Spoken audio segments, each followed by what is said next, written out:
checking out my video. Today I'm going to show you tips and tricks and mods you can do to your cue loader setup to help you keep it running smooth, make it look really cool, and help minimize ball breakage when you're trying to use the thing in the field. If you see my other video, basically this is my Tippmann Project salvo with my cue loader. It's been modified to the hilt, but today I'm just going to focus in on the cue loader. You're obviously probably familiar with cue loaders. It's a spring-fed ball system. It gets rid of the hopper on the top, which is nice, especially for woods ball, because you can your field of view is greatly increased because you've gotten rid of the hopper on the top. They hold 100 rounds, so you kind of got to pick your shots a little bit. If you're just slinging paint, you're going to be reloading an awful lot.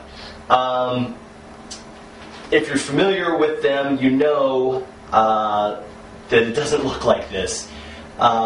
One of the first modifications I did was I painted it black because I liked the military simulated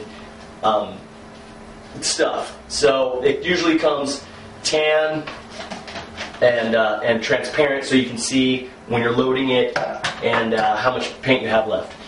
Since I painted it black, obviously that presents a problem, but what I did to help that was, before I painted it, I laid a piece of tape right down the middle, painted it, peeled the tape off, so I've got this strip here that is basically transparent, and you can see as I'm using paint, it moves up. I can look down and see how much paint I have left.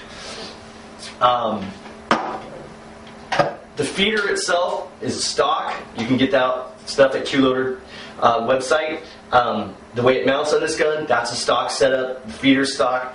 The tube and the elbow here up here, this is all stock stuff. They did a really good job of designing this stuff to make it look, look cool, low profile, stay out of the way, of your vision. It's a great setup. It's nice and sturdy, mounting to the gun.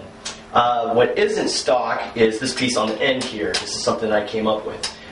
Basically, this piece here, as you can see, it's a swivel. It's a circle that basically the pod fits in it nice and snug, and it performs two functions.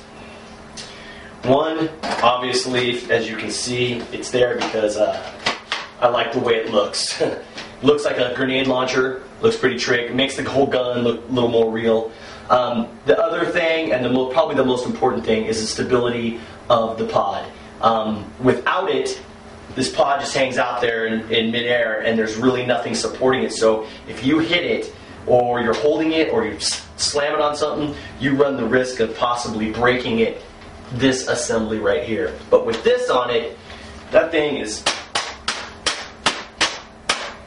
it's not going anywhere, which is nice. So I don't have to worry about being careful when I'm running through the woods or crashing through the brush or nothing. It's not gonna move. And that's about all the modifications I did to the cue loader.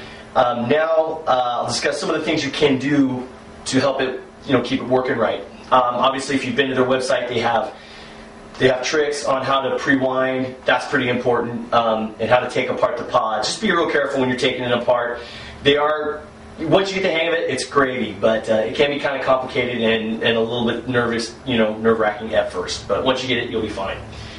What I do before I even go out, the first day I go out, before I do anything, I preload my feeding tube. Basically, what I do is without a pod in it, I feed paint to fill up my feed tube. Now, different guns have different size feed tubes. I've seen pictures. It's wrapping all the way around. I mean, it's long.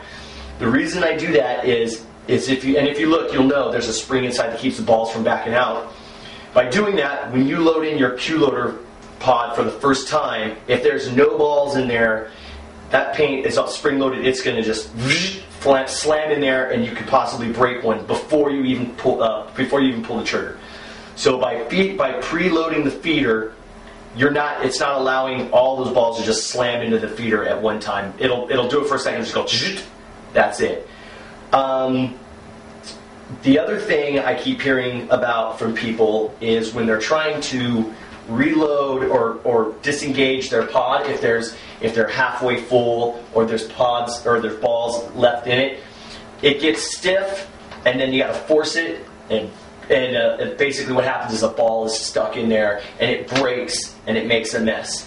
The reason for that is because when it's all together and the spring tension is on it, basically the ball is sitting halfway in between the feeder here and the pod.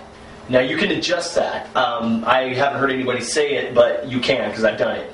Basically what you do is you can lengthen or shorten your feed tube, and that'll basically make the ball sit in a different position at the point of when it enters the feed tube.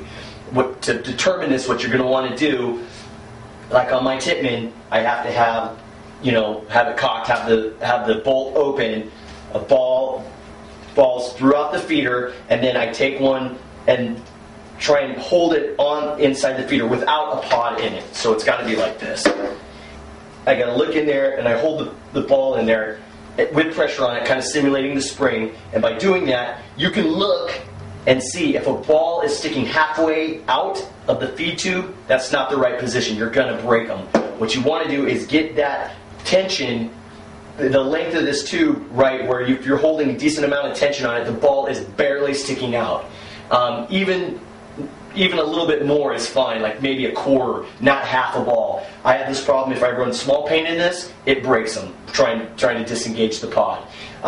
Normal size, regular size stuff, or even larger, I don't have that problem. So if you find a paint that you really like, and you find you're having problems breaking balls when you're disengaging your pod, try lengthening the feed tube, or shortening it, depending on how it works for in your gun. I think that's about it. Hope that helps. If you have any suggestions, I'd like to hear them. Definitely, maybe there's something out there I haven't come across. So I'm always looking for help too with my gun as well. So I hope that helps you guys, and hope to see you out there on the paintball field. Thanks.